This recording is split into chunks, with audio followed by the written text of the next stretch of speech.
Hello guys, you're welcome to another exciting episode on Sabia Greek Learning Series. Today we're going to be looking at 20 tips on how to engage in mechanized farming.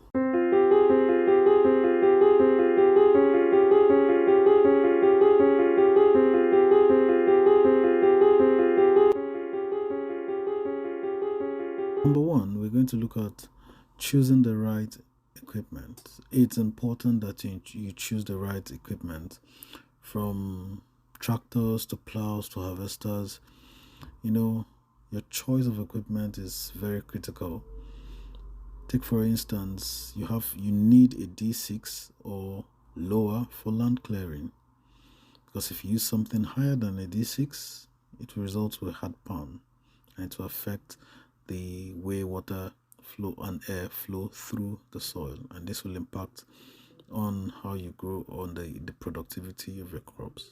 Number two, regular maintenance. In this part of the world, we are very low on maintenance. We usually have this bad maintenance culture.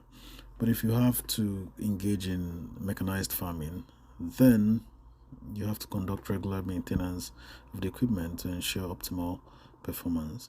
Because some of these equipment are not a lot of these equipment are not produced in Nigeria and in Africa, we have to rely on spare parts from outside the region.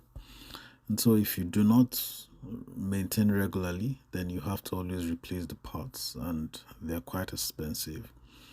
The number three tip is get the right training. This cannot be overemphasized. You don't see an equipment online and then order it and think you can use it. You have to ensure that you and your team have the necessary training to operate the equipment safely and effectively. Number four, plan your planting.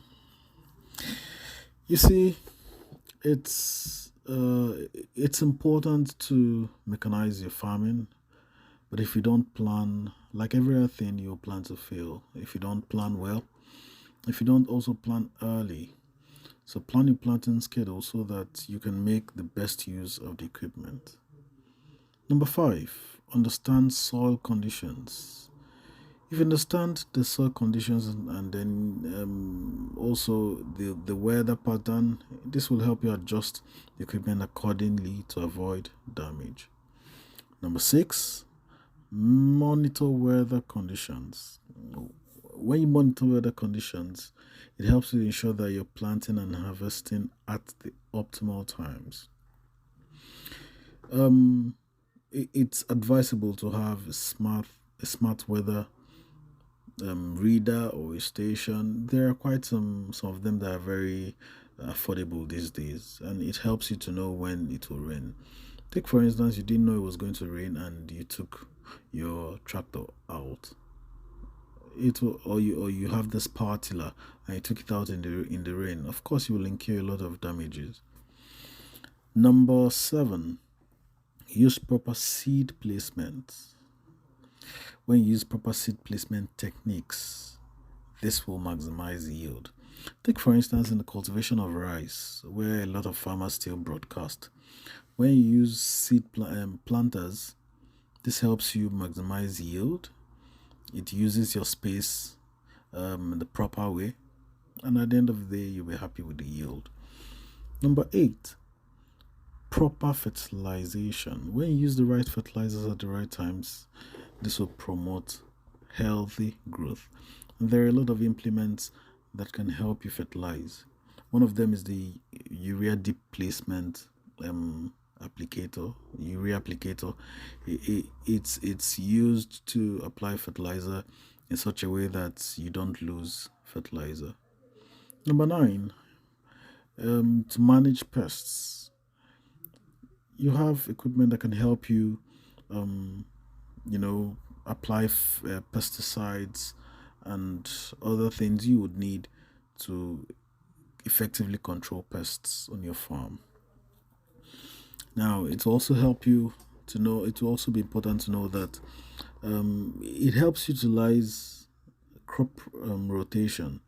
If you implement crop rotation practices, this helps to maintain your soil. In the part of the world where we come from, where You have a lot of land fragmentation. Crop rotation is one thing that helps you stay on course and produce for a long time.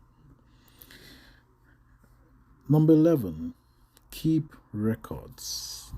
When you keep accurate records of your planting and harvesting schedules, yields, and costs, this helps you in planning. This helps you know when you've broken even. This helps you know when you are in red. This helps you to plan generally. Then utilize technology. Well, if you're going to go into mechanized farming, then you should be in that place where you're always abreast with latest technology in town to help you know get things done and save you some costs. Number 13, conducting soil tests.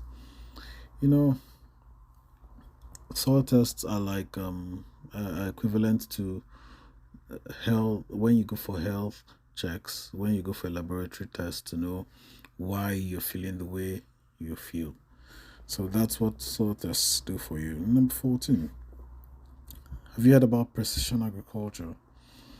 Yeah, when we talk about techniques that help you when you're planting, to know the quantity of seeds to plant and all of that, that's where, and then also how to apply the rate, fertilizer application rate, that's where you have precision agriculture coming.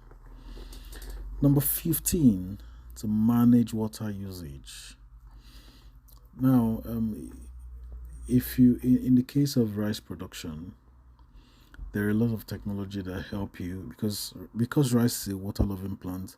You don't have to flood your field. There are technologies that help you manage the water that you apply or you allow into your field.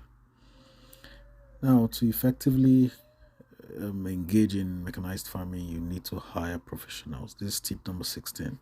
You need to hire professionals to assist within specialized farming practices such as irrigation or soil management. Tip 17.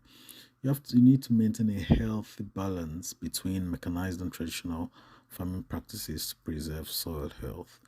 When oftentimes when people say they are now practicing mechanized farming, they also leave off traditional farming.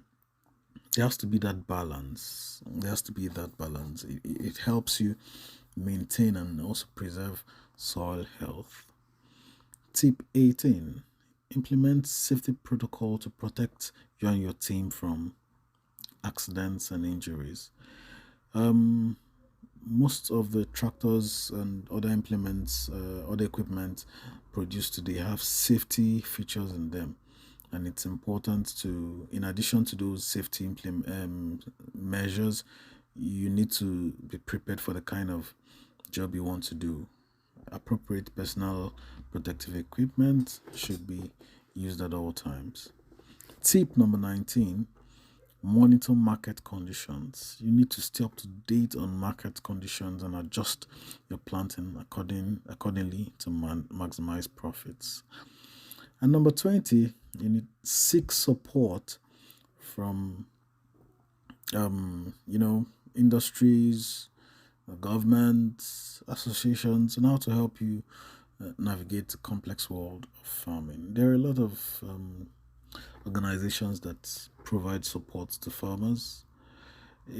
Some provide monetary support, and others provide technical support to farmers. So it's important that you reach out and seek help from many of these organizations scattered here and there. I hope you've been able to learn something this week. See you on our next episode. Have a nice day. Bye.